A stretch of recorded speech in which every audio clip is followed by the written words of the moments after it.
أما بعد فأعوذ بالله من الشيطان الرجيم بسم الله الرحمن الرحيم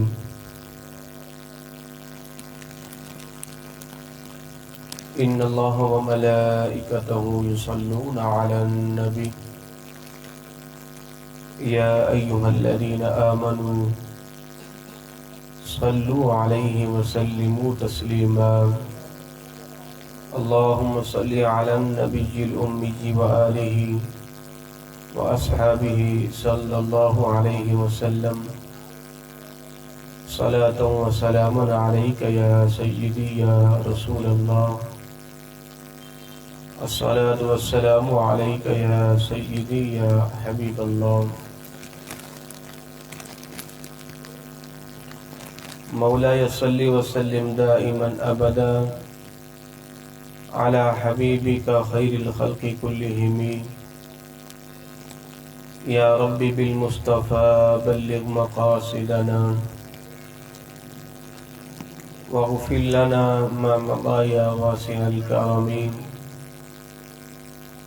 الہی بحق ابنی فاطمہ کہ بر قول ایما کنی خاتمہ اگر دعوتم رد کنی ور قبول منو دست دامان آل رسول الہی تو آسان کنی مشکلات طفیل محمد علیہ الصلاۃ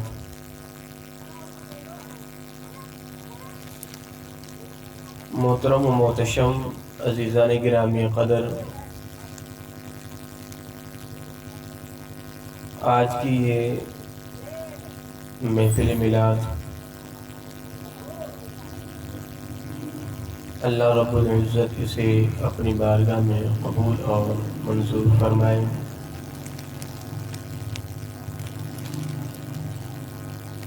اللہ تبارک و تعالی قرآن پاک میں ارشاد فرماتا ہے وَأَمَّا بِنِعْمَةِ رَبِّكَ فَحَدِّثْ، اور تم اپنے رب کی نعمت کے ملنے پر خوب چرچا کرو۔ تو اللہ رب العزت نے قرآن پاک میں اہل ایمان کو نعمت کے ملنے پر خوشی کرنے کا، مسرت اور شادمانی والا ماحول بنانے کا اللہ کی طرف سے یہ اجازت نامہ ہے کہ رب جب تمہیں کوئی خاص نعمت عطا کرے، جبکہ اللہ کی ہر ایک نعمت یہ خاص نعمت ہے، تو تم نے اس نعمت کے ملنے پر مسرت کا اظہار کرنا ہے۔ اب اللہ نے اتنی نعمتیں دی ہیں کہ جن کا کوئی شمار ہی نہیں ہے۔ وَإِن تَعُدُّوا نِعْمَةَ اللَّهِ لَا تُحْصُوهَا، اللہ خود ارشاد فرماتا ہے کہ اگر تم ہماری نعمتوں کو گننا چاہو، شمار کرنا چاہو، تو تم انہیں نہیں گن سکتے۔ تو پھر مالک کس نعمت کے ملنے پر ہم خوشی کا اظہار کریں؟ تو اس کا جواب بھی قرآن نے دے دیا، لَقَدْ مَنَّ اللَّهُ عَلَى الْمُؤْمِنِينَ إِذْ بَعَثَ فِيهِمْ رَسُولًا، کہ بے شک اللہ رب العزت نے اہل ایمان پر ایک عظیم احسان کیا ہے۔ وہ احسان یہ ہے کہ اللہ نے تم میں اپنا حبیب مبعوث کیا ہے۔ تو اس سے یہ پتہ چلا کہ اللہ کی بے شمار نعمتیں ہیں۔ اللہ نے کسی نعمت کے ملنے پر یوں ارشاد نہیں فرمایا جیسے اس نے اپنے حبیب کی تشریف آوری پر اللہ نے یہ ارشاد فرمایا ہے۔ تو اس سے یہ بات قرآن کی روح سے واضح ہو گئی ہے کہ سب سے زیادہ ہمیں جس نعمت کے ملنے پر خوشی کا اظہار کرنا ہے وہ نعمت کبریٰ یعنی سب سے بڑی نعمت وہ سرکار کی ذات ہے۔ تو اہل ایمان کو حضور کی ولادت پر خوشی کا اظہار کرنا، مسرت کا اظہار کرنا، یہ اہل ایمان کے لیے سعادت کی اور برکت والی گھڑی ہوتی ہے کہ جس میں وہ اللہ رب العزت کے محبوب صلی اللہ تعالی علیہ وآلہ وسلم کا ذکر خیر کرتا ہے۔ اور بزرگان دین نے اپنے اپنے ادوار میں حضور کا میلاد منایا اور میلاد پاک کی اللہ نے انہیں برکات بھی عطا فرمائی ہے۔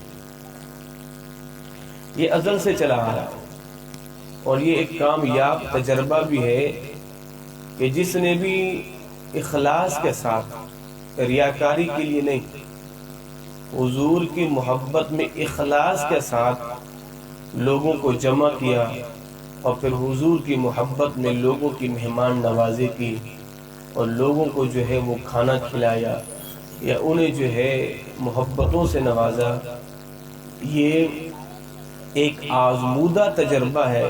جس نے بھی ایسا کیا ہے اللہ نے ضرور اسے اپنے حبیب کی ولادت کا صدقہ عطا فرمایا، مالک نے ضرور اس کو نوازا ہے، بشرطے کہ یہ میلاد جو ہے وہ اخلاص کے ساتھ ہو، اللہ رب العزت کی رضا کے لیے اور اس کے حبیب کی خوشنودی کے لیے ہو، تو یقیناً اللہ رب العزت اس محفل میلاد کی برکات عطا فرماتا ہے۔ اللہ کے نبی صلی اللہ تعالی علیہ وآلہ وسلم حضور اپنے ایک صحابی اپنے غلام کے گھر کے پاس سے گزرے تو حضور نے کیا دیکھا کہ حضور کا جو غلام ہے وہ اپنے گھر میں اپنے بچوں کو جمع کر کے بیٹھا ہے اور حضور کی فضیلت، حضور کی عظمت، حضور کے معجزات، حضور کے کمالات اپنی اولاد کو سنا رہا ہے۔ تو میرے مصطفیٰ جب گزرے تو فرمائے کہ یہ کیا کر رہے ہو؟ کہا حضور آپ کی آمد کے تذکرے اپنی اولاد کو سنا رہا ہوں کہ آپ کے آنے سے قبل کتنا اندھیرا تھا اور آپ کے آنے کے بعد ہر طرف اجالا ہی اجالا ہے۔ حضور بس یہی باتیں اپنی اولاد کو میں بتا رہا ہوں۔ میرے مصطفیٰ نے فرمایا اے میرے غلام، جو بندہ تمہارے اس عمل کی طرح عمل کرے گا، یعنی آسان لفظ میں یوں سمجھاتا ہوں کہ جو بندہ اسی طرح میری عظمت کا ذکر کرے گا، اللہ رب العزت اس بندے کے گناہوں کو معاف فرما دے گا، اس بندے کے گناہوں کو معاف فرما دے گا۔ تو اعلیٰ حضرت عظیم البرکت نے جب یہ ارشاد فرمایا تھا کہ حشر تک ڈالیں گے ہم پیدائش مولا کے لوگ، مثل فارس زلزلے، مثل فارس نجد کے قلعے گراتے جائیں گے، خاک ہو جائیں عدو جل کر مگر ہم تو رضا، دم میں جب تک دم ہے ذکر ان کا سناتے جائیں گے۔ تو اعلیٰ حضرت عظیم البرکت جو ہے اپنے معتقدین کو یہ پیغام دے کے گئے ہیں کہ حضور کا میلاد تا صبح قیامت منانا ہے، تا صبح قیامت منانا ہے، اور اس کی اتنی برکات ہیں، اتنی برکات ہیں۔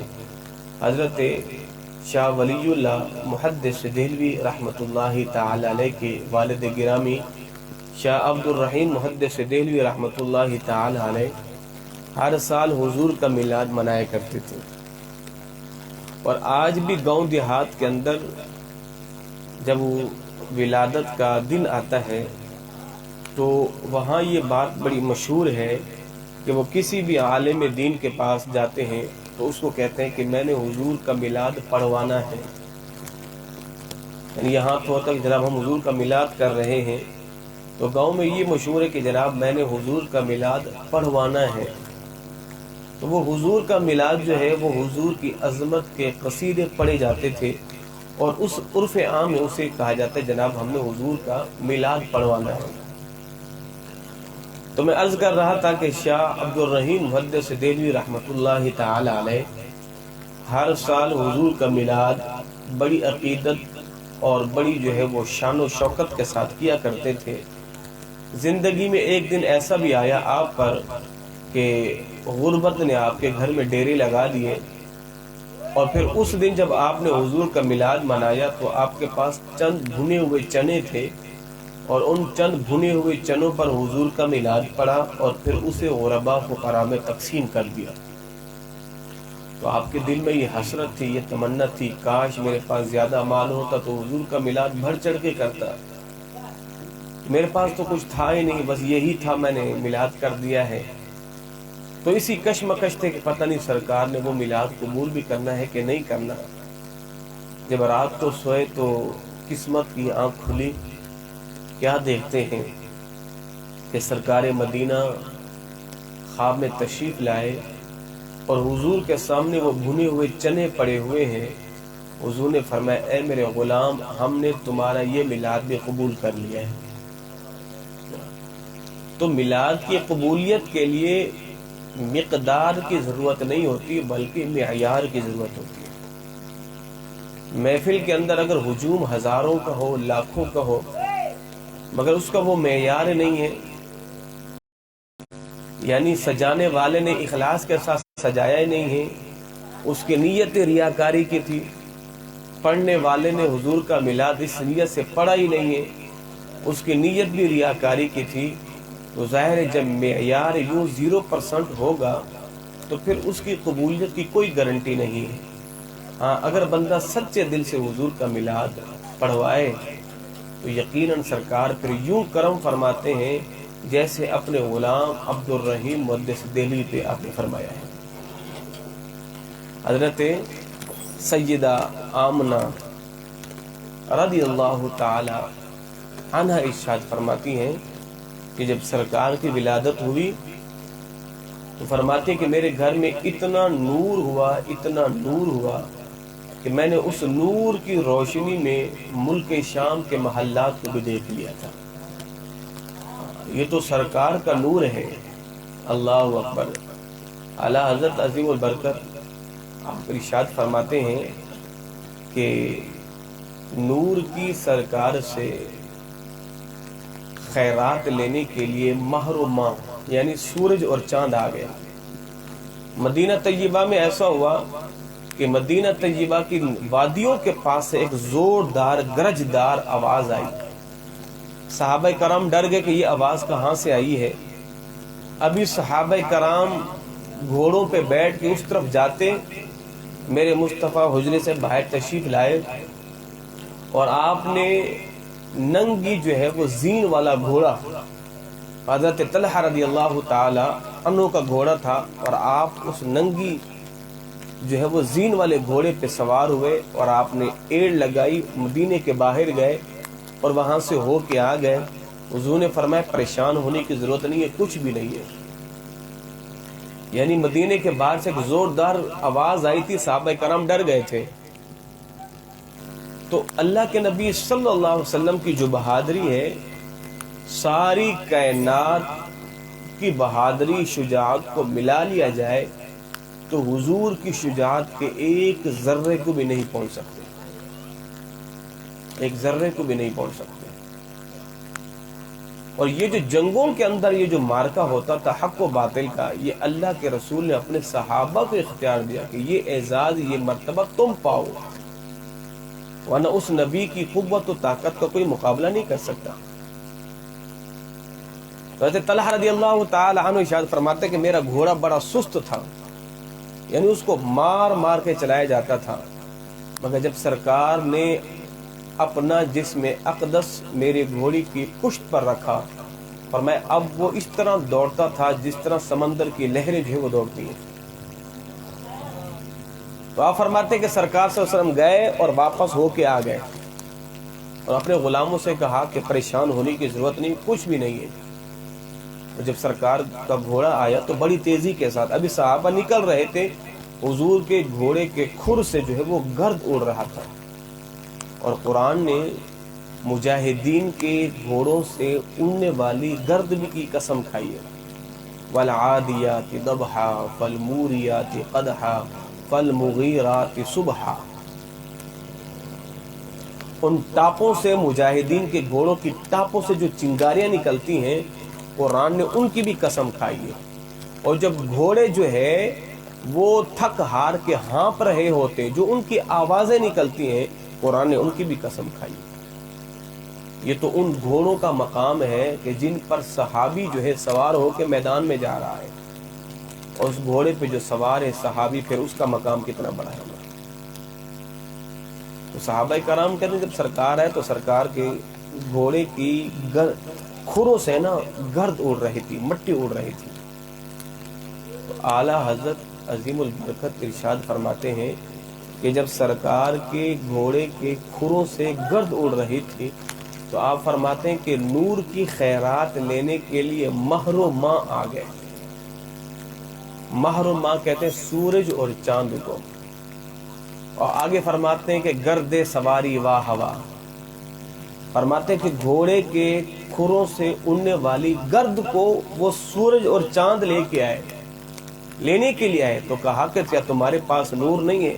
کہا نور ہے، مگر جب سرکار کے گھوڑے کے کھروں سے اڑنے والی گرد ہمیں ملے گی تو پھر ہمارے نور میں اور زیادہ اضافہ ہو جائے گا، اور زیادہ۔ تو آپ فرماتے ہیں کہ گرد سواری ہے واہ ہوا۔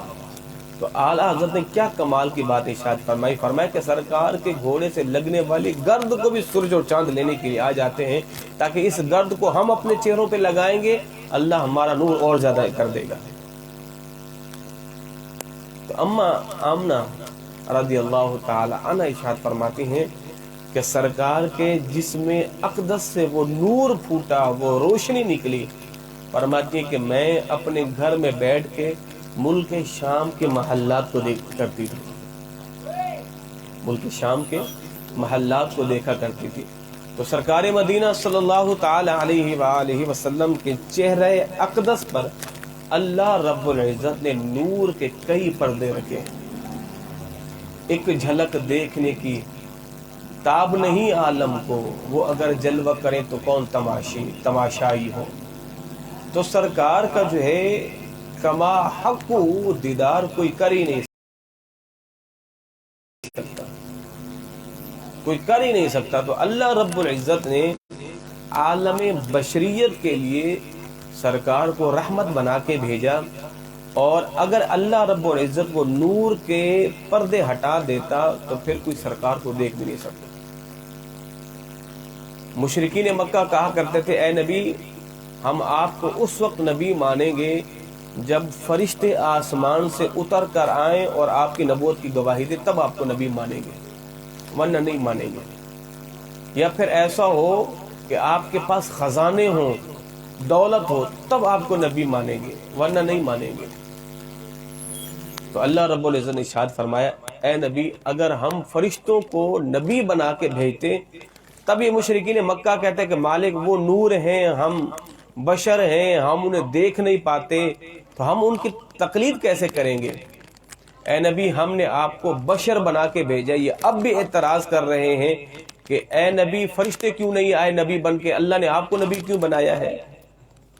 تو مشرکین مکہ کسی صورت میں بھی راضی نہیں تھے، کسی صورت میں بھی راضی نہیں تھے، اور آج گستاخان رسول کا بھی یہی حال ہے، وہ سرکار سے کسی حال میں بھی راضی نہیں ہے۔ حضرت مولا کائنات رضی اللہ تعالی عنہ ارشاد فرماتے ہیں کہ سرکار مدینہ صلی اللہ علیہ وسلم نے ایک مرتبہ اپنا بال مبارک اٹھایا اور فرمایا کہ جس نے میرے بال کو اذیت دی اس نے مجھے اذیت دی، اور جس نے مجھے اذیت دی اس نے اللہ رب العزت کو تکلیف دی۔ اور ایک روایت میں یہ آتا ہے حضور نے فرمایا کہ جس نے میرے بال کو اذیت دی اس نے مجھے دی، اور جس نے مجھے اذیت دی اس نے اللہ کو اذیت دی، اور جس نے اللہ کو اذیت کی دی اللہ زمین بھر آسمان بھر اس پر لعنت کرے گا، نہ اللہ اس کے فرض قبول کرے گا نہ اللہ اس کے نوافل قبول کرے گا۔ کہ جس نے فقط حضور کے بال کی توہین کی، بال کی، اللہ اکبر۔ سرکار مدینہ صلی اللہ علیہ وسلم جس دراز گوشت پہ سوار تھے نا، اس دراز گوشت نے لید کیا، تو جب لید کیا تو دشمن نے رسول نے کہا کہ کتنی گندی بدبو آ رہی ہے۔ ایک صحابی رسول کھڑے تھے، فرمایا کم بخت تو جو مہنگی ترین عطر استعمال کرتا ہے نا، عطر، فرمایا کہ سرکار کی سواری نے جو لید کیا ہے نا، لید، فرمایا کہ تیری مہنگی ترین عطر سے بھی یہ لید کی خوشبو زیادہ بہتر ہے۔ یہ تھا صحابہ کرام کا حضور سے ادب، کہ جس چیز کی نسبت اللہ کے رسول سے ہو گئی ہے، صحابہ کرام کہتے ہیں بس اب یہی چیز ہمیں محبوب ہے۔ یہ صحابہ کرام کا طریقہ تھا۔ جناب حضرت عثمان غنی رضی اللہ تعالی عنہ، آپ نے ایک مرتبہ وضو کیا تو وضو کرنے کے بعد ہنسنے لگ گئے، تو آپ نے لوگوں سے کہا مجھ سے پوچھو گے نہیں میں کیوں ہنسا ہوں؟ تو کہا آپ بتائیں آپ کیوں ہنسے؟ فرمایا کہ اسی طرح اللہ کے نبی بھی مسکرائے تھے، میں نے حضور سے پوچھا، بلکہ حضور نے مجھ سے کہا عثمان پوچھو گے نہیں میں کیوں مسکرایا؟ میں نے کہا حضور آپ ارشاد فرمائیں آپ کیوں مسکرائے؟ تو حضور نے فرمایا اے عثمان، جب بندہ وضو کرتا ہے، اپنے چہرے کو دھوتا ہے تو اس کے چہرے کے گناہ دھل جاتے ہیں، جب ہاتھوں کو دھوتا ہے اس کے ہاتھوں کے گناہ دھل جاتے ہیں، جب قدموں کو دھوتا ہے اس کے قدموں کے گناہ دھل جاتے ہیں، اور جب بندہ نماز کے لیے آتا ہے اللہ اسے گناہوں سے پاک اور صاف فرما دیتا ہے۔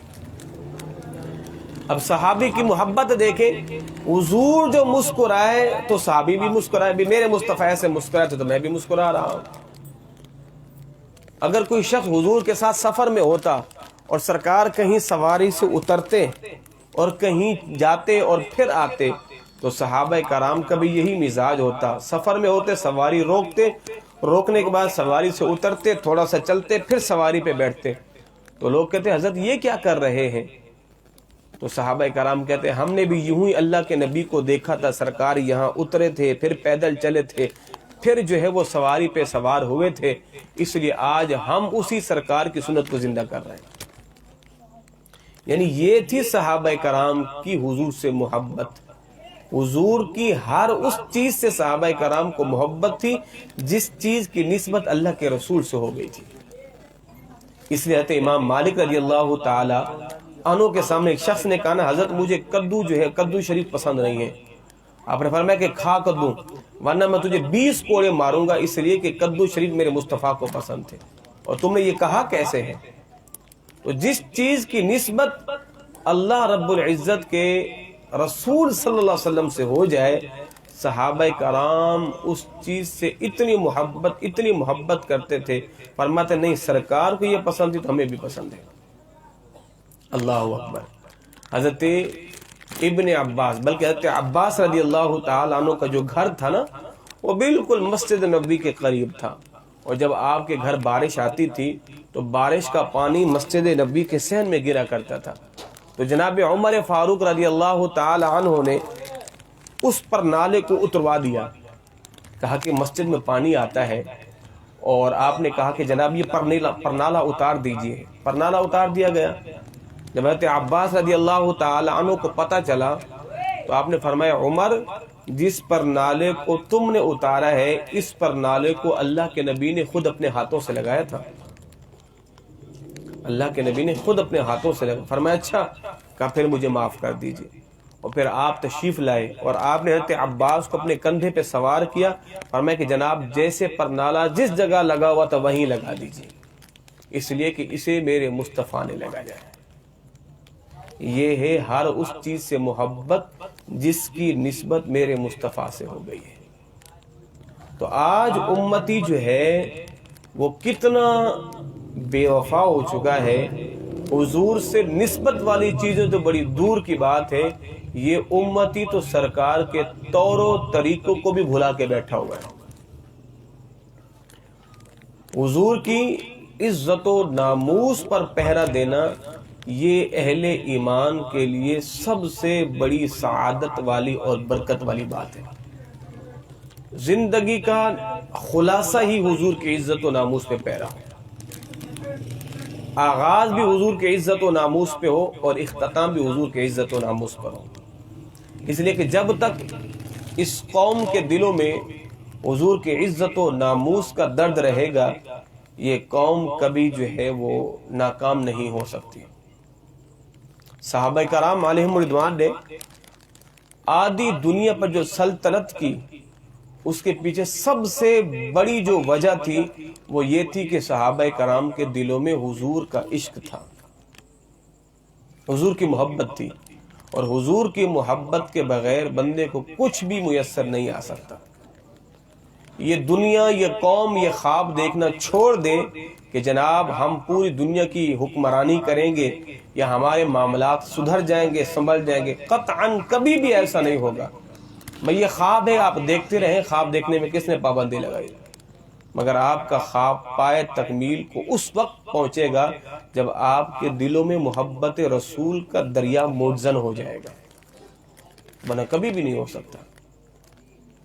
حضرت خالد بن ولید رضی اللہ تعالی عنہ، آپ ہر جنگ میں فاتح ہوتے تھے۔ اس کی وجہ کیا تھی؟ اس کی وجہ یہ تھی کہ جناب خالد بن ولید رضی اللہ تعالی عنہ نے اپنی ٹوپی کے اندر جو ہے وہ سرکار کے منہ مبارک، حضور کے بال مبارک کو سی کے رکھا ہوا تھا۔ اور ایک مرتبہ ایسا ہوا کہ آپ ایک جنگ کو گئے اور گھر میں وہ ٹوپی بھول گئے۔ جب آپ کی بیگم نے دیکھا تو وہ ٹوپی اٹھائی اور گھوڑے پہ سوار ہوئی اور ایڑ لگائی اور دوڑتی ہوئی جو ہے وہ جنگ کی طرف جا رہی ہے۔ بیچ میں صحابہ کرام بھی ملے راستے میں، تو کیا دیکھتے کہ عورتیں بڑی تیزی کے ساتھ جا رہی ہے، اور آپ نے جا کے وہ ٹوپی حضرت خالد بن ولید رضی اللہ تعالیٰ عنہ کو دی، اور آپ نے جیسے پہنی اللہ نے اس جنگ میں آپ کو فتح عطا فرما دی۔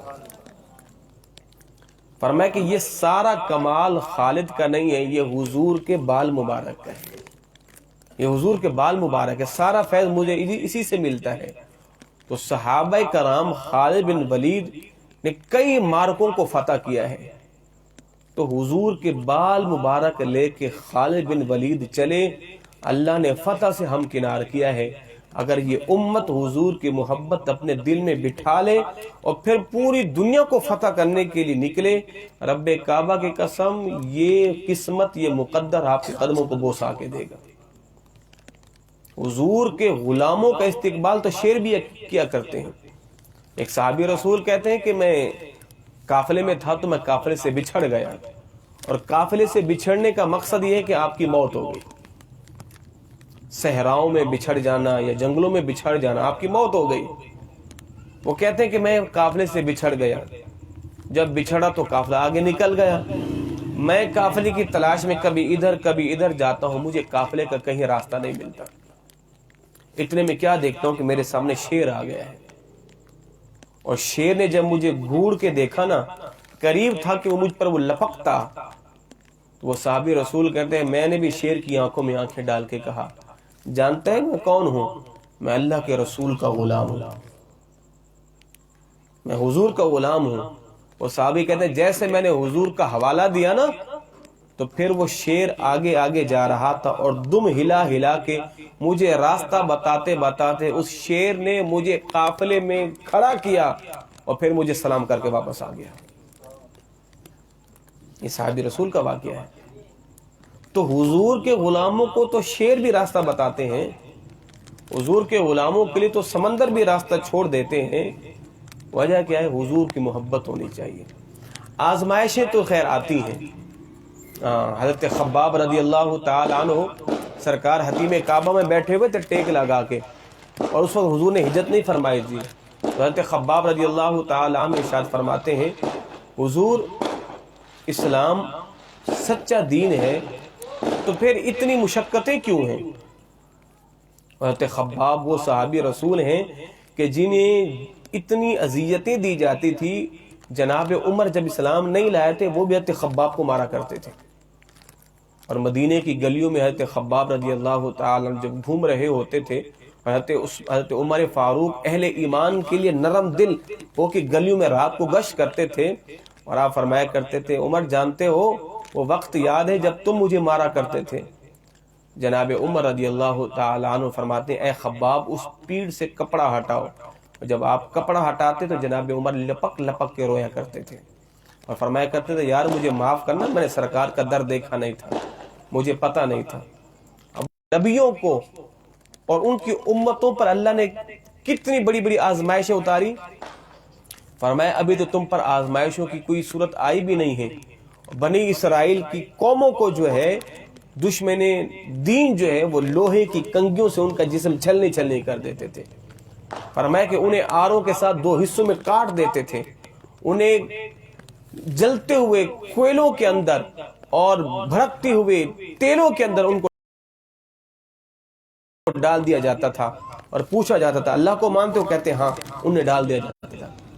فرمایا کہ یہ اذیتیں, یہ تکلیف برداشت کی ہے بنی اسرائیل کے انبیاء نے بھی اور اس امت کے علماء نے بھی. حضرت خباب رضی اللہ تعالی عنہ فرماتے جب سرکار نے یہ کہا تو پھر میں نے کبھی بھی سرکار سے یہ شکایت نہیں کی حضور اسلام ہم پر اتنی آزمائشیں کیوں لاتا ہے. تو یہ اسلام کے اندر رہا ہے. تکلیفیں آئیں گی, رنج و غم بھی آئیں گے, آزمائشیں بھی آئیں گی, اور پھر اس کے بعد اللہ آپ کو فتح عطا فرمائے گا. دین جو پہلے بالکل ہر ایک گھر میں تھا, اب وہ دین تو نکل گیا ہے. اب دوبارہ اس دین کو لانے کے لیے ہمیں پھر دین کی منت سماجت تو کرنی ہوگی. اب اس دین کو مناتے مناتے پھر دشمن بھی بیچ میں آئیں گے, اور پھر دشمنوں کی ہم جو ہے وہ ہتھے بھی چڑھیں گے, اور پھر دشمن ہمیں بھون بھی ڈالے گا, اور ہم تو دین کو مناتے رہیں گے, دین کو لاتے رہیں گے. تو دین جب تک آپ کے گھروں میں آئے گا اور آپ کو کئی قربانیاں دینی پڑیں گی, اس لیے کہ آپ نے دین کو ناراض ہی اسی طرح کیا تھا. تو اس لیے جو ہے انشاءاللہ حضور کی محبت اور حضور کی محبت کا علم لے کے نکلنا ہے, اور پوری دنیا پر دین اسلام کا نظام ہم نے نافذ کرنا ہے. ہاں وہ وقت دور نہیں ہے. ہاں بندے کے عزم ہونے چاہیے. اٹھ باندھ کمر کیا ڈرتا ہے, پھر دیکھ خدا کیا کرتا ہے. تو عزم بندے کا پختہ ہو, نیت کے اندر وسعت ہو, پھر اللہ کے ہاں دیر ہے اندھیر نہیں ہے. وقت بدلتے کوئی ٹائم نہیں لگتا. اگر امت کا ہر ایک نوجوان یہ عزم کر لے کہ جب تک جینا ہے دین محمدی کے لیے جینا ہے اور دین محمدی کے لیے کام کرنا ہے, تو پھر انشاءاللہ پوری دنیا پر جھنڈا سرکار کا لہرائے گا, اور ہر طرف سے جو ہے وہ کلمہ اسلام کا ہی گونجے گا. جب اس امت کا نوجوان بیدار ہو جائے گا, جب نوجوان بیدار ہو گیا, اللہ کی قسم اگر یہود و ہنود نے دنیا کی ساری دولت میں لگا کے مسلمانوں کو گمراہ کرنا چاہے تو آنن فانن ان کا سارا ملیا میٹ ہو جائے گا. شیطان بھی چیلنج دے کے آیا تھا نا اللہ کو, مالک تو مجھے وہ اختیار دے تیرے بندوں کو میں گمراہ کروں. تو اللہ نے فرمایا جا ہم نے تجھے طاقت بھی دی, قوت بھی دی, طاقت, جا میرے بندوں کو گمراہ کر. اور فرمایا ہاں جتنا گمراہ کر سکتا ہے کر لے. جب میرا بندہ ایک آنسو بہائے گا تو میں تیری صدیوں کی محنت کو ایک آنسو میں ضائع کر دوں گا. صدیوں کی محنت ایک آنسو میں تیری ضائع ہو جائے گی. تو مومن بھی جو ہے جب حضور کی محبت اس کے دل میں بیٹھ جائے گی نا, اللہ اکبر, پھر وہ غلامان محمد جان دینے سے نہیں ڈرتے, سر کٹ جائے یا رہ جائے تو پرواہ نہیں کرتے. تو اللہ رب العزت کی بارگاہ میں دعا ہے پروردگار صاحب خانہ کا یہ محفل میلاد کا پروگرام سجانا اپنی بارگاہ میں قبول اور منظور فرمائے. معیار ہونا چاہیے, مقدار کی ضرورت نہیں ہے. چند بندے بھی بیٹھ کر سرکار کا سچے دل سے میلاد پڑھیں تو وہ کریم ہے, وہ ضرور کرم نوازی فرماتے ہیں. اللہ میرا اور آپ تمام کا حامی و ناصر ہو. وما علیہ الا البلاغ المبین. ساتھ سلام پڑھ لیجیے.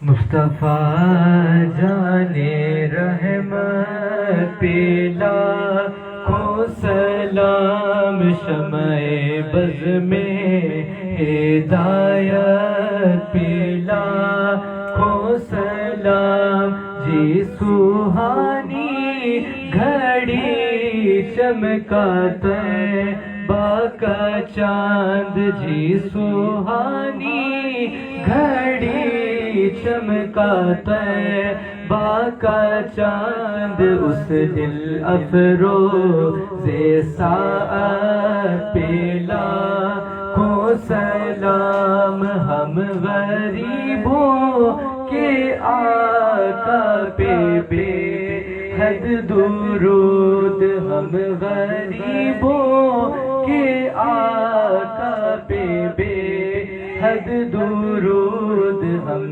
فقیروں کی سربت پلا کو سلام. غوث اعظم اماموں تو کا بنوں کا جلوائے شان قدرت لاکھوں سلام کاش محشر میں جب ان کی آمد ہو اور بھیجے سب ان کی شوکت پہ لاکھوں سلام مجھ سے خدمت کے قدسی کہے ہاں رضا مجھ سے خدمت کے قدسی کہے ہاں رضا مصطفیٰ جان